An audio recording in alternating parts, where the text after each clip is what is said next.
Hi hello మమ్మ మ్యాన్స్ today episode Bigg Boss season 9 episode 5 మనం అబ్జర్వ్ చేసుకుంటే ఇవాళ ఎపిసోడ్ అనేది ఆఫ్ ది ఎపిసోడ్ అయితే ఫన్ గాను ఆఫ్ ది ఎపిసోడ్ అనేది హాట్ గాను అయితే నడిచింది. ఓవరాల్ గా మనం అబ్జర్వ్ చేసుకుంటే ఇవాళ ఎపిసోడ్ అనేది వెరీ గుడ్ అని చెప్పుకోవచ్చు.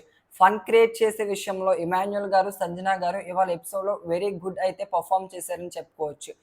బిగ్ బాస్ టుడే సంజనాకు ఒక బిగ్గెస్ట్ పవర్ అయితే ఇవ్వడం జరిగింది. సంజనాని రూమ్‌లోకి పిలిచి కన్ఫెక్షన్ రూమ్‌లోకి కెప్టెన్సీ టాస్క్ కోసం మీరు ఒక 5 మెంబర్స్‌ని ఎన్నుకోవాల్సి ఉంటుంది హౌస్‌లో. అందుట్లో ఓనర్స్ నుంచి కంపల్సరీ ఇద్దరు ఉండాల్సి ఉంటుంది. రిమైనింగ్ 3 మెంబర్స్ అనేవాళ్ళు మీ టీమ్ నుంచి అంటే టాలెంట్స్ నుంచి ఉండొచ్చు.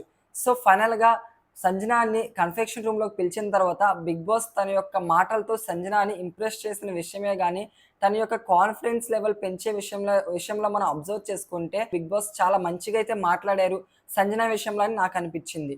అలాగే సంజన గురించి మనం అబ్జర్వ్ చేసుకుంటే ఫస్ట్ సంజన యొక్క బిహేవియరే గానీ, డే బై డే ఏంటి ఇలా బిహేవ్ చేస్తుంది అనుకున్నాం గానీ, డే బై డే మనం అబ్జర్వ్ చేసుకుంటే సంజన తన యొక్క బిహేవియరే అంత అని మనకు కూడా అర్థమవుతుంది. వితౌట్ సంజన గారు. అంటే సంజన గారు లేకుంటే మనం బిగ్ బాస్ హౌస్‌లో ఒక్కసారి ఇమాజినేషన్ చేసుకుంటే చాలా అంటే చాలా బోరింగ్‌గా కనబడుతుంది. సంజన గారు ఉండడం వల్లే ఎపిసోడ్ అనేది మనకి ఎంతో కొంత ఆవిడ వల్ల నెగెటివ్ రాని, పాజిటివ్ రాని ఎపిసోడ్ అనేది కొంచెం హైప్‌లోకి వెళ్తుంది. అది టీఆర్‌పీ విషయంలో గానీ, ఆడియన్స్ చూసే విషయంలో గానీ, ఏదైనా సరే సంజన గారైతే బెస్ట్‌గా అయితే వస్తున్నారు day by day. Bigg Boss Sanjana గారికి ఇచ్చిన పవర్ ఏంటంటే, కెప్టెన్సీ కోసం ఐదుగురిని ఎంచుకోవాల్సి ఉంటుంది.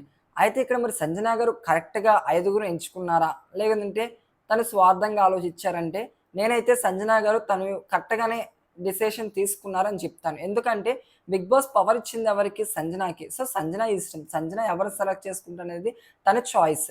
అయితే బిగ్ బాస్ ఇక్కడ నువ్వు సెలెక్ట్ చేసుకోకూడదని కూడా చెప్పలేదు. ఇక్కడ సంజన మెచ్యూరిటీ లెవెల్స్ మనం అబ్జర్వ్ చేసుకుంటే నాకు చాలా బాగా నచ్చాయి. బిగ్ బాస్ నన్ను నేను కూడా సెలెక్ట్ చేసుకోవచ్చా అని చెప్పి సంజన అయితే అడగడం జరిగింది. అది నీ ఇష్టమని బిగ్ బాస్ చెప్పారు.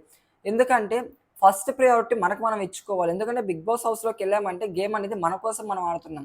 వేరే వాళ్ళ కోసం కాదు కాబట్టి సంజన గారు తన కోసం తను ఆడుకుంటూ ఫస్ట్ ప్రయారిటీ తనకిచ్చుకున్నారు. Very good. తర్వాత హరీష్ గారిని కెప్టెన్సీ కంటెండర్‌గా ఎంచుకున్నారు. Very good. హరీష్ గారికి క్యాపబిలిటీ ఉంది. తర్వాత మనం చూసుకుంటే ఇమాన్యుయల్ గారిని ఎంచుకున్నారు. ఇమాన్యుయల్ గారికి కూడా క్యాపబిలిటీ ఉంది.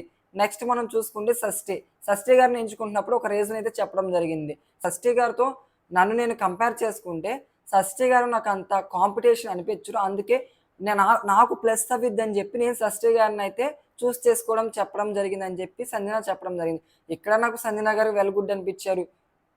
తర్వాత డేమన్ పవన్‌ని తీసుకున్న. డేమన్ పవన్ కూడా తీసుకునే విషయంలో తను చెప్పే పాయింట్స్ అనేవి వెల్ అండ్ గుడ్‌గా ఓవరాల్‌గా మనం చూసుకుంటే సంజన కెప్టెన్సీ కంటెండర్స్‌ని సెలెక్ట్ చేసుకునే విషయం అయితే ఓవరాల్‌గా గుడ్ అనిపించింది.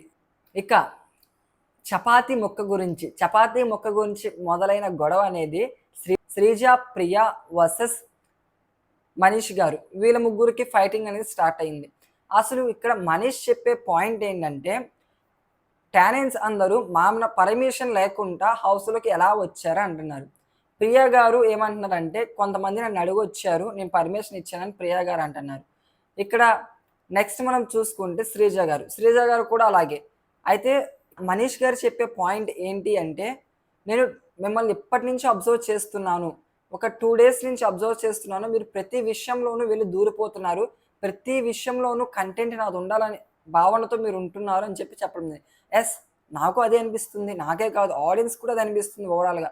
శ్రీజ గాని, ప్రియ గాని మనం అబ్జర్వ్ చేసుకుంటే ప్రతి విషయంలోనూ అంటే తను ప్రియ అండ్ శ్రీజ వీళ్ళిద్దరూ ఇన్వాల్వ్ అవ్వాల్సిన మ్యాటర్ కానప్పుడు కూడా వాళ్ళు ఇన్వాల్వ్ అవుతున్నారు. సో, అది వేస్ట్ కదా!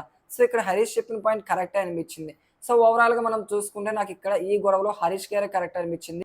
అయితే కెప్టెన్సీ కంటెండర్స్ ఓకే. ఇంకో బిగ్ ట్విస్ట్ ఏంటంటే బిగ్ బాస్ పెట్టిన ట్విస్ట్. ఇక్కడ బిగ్ బాస్ పెట్టిన ట్విస్ట్ ఏంటంటే కెప్టెన్సీ కంటెండర్స్‌తో గేమ్ ఆడించకుండా వాళ్ళకి ఇంకొకరిని సపోర్టర్స్‌గా పిలిచి వాళ్ళతో గేమ్ ఆడిపిచ్చారు. అసలు ట్విస్ట్ భలే ఉంది.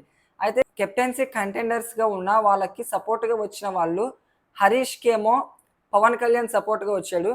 డేమన్ పవన్‌కేమో ప్రియ గారు సపోర్ట్‌గా వచ్చారు. నెక్స్ట్ సంజన గారికేమో శ్రీజ గారు సపోర్ట్‌గా వచ్చారు. నెక్స్ట్ గారికేమో రాము గారు సపోర్ట్‌గా వచ్చారు. నెక్స్ట్ వచ్చేపాటికి భరణి గారేమో ఇమాన్యుయల్‌కి సపోర్ట్‌గా వచ్చారు. ఫైనల్‌గా వీళ్ళకైతే సపోర్ట్‌గా వచ్చారు. ఈ సపోర్టర్స్‌తో క్యాప్టెన్సీ గేమ్ అనేది ఆడించడం జరిగింది. సో, ఫైనల్‌గా ఈ విధంగా ఇలా జరుగుతున్నప్పుడు ఈ క్యాప్టెన్సీ గేమ్‌కి సంచాలకులుగా మానిషా గారిని అయితే పెట్టడం జరిగింది. ఇక్కడ మానిషా గారిని మనం అబ్జర్వ్ చేసుకుంటే సంచాలకుడిగా ఫెయిల్ అయ్యాడా?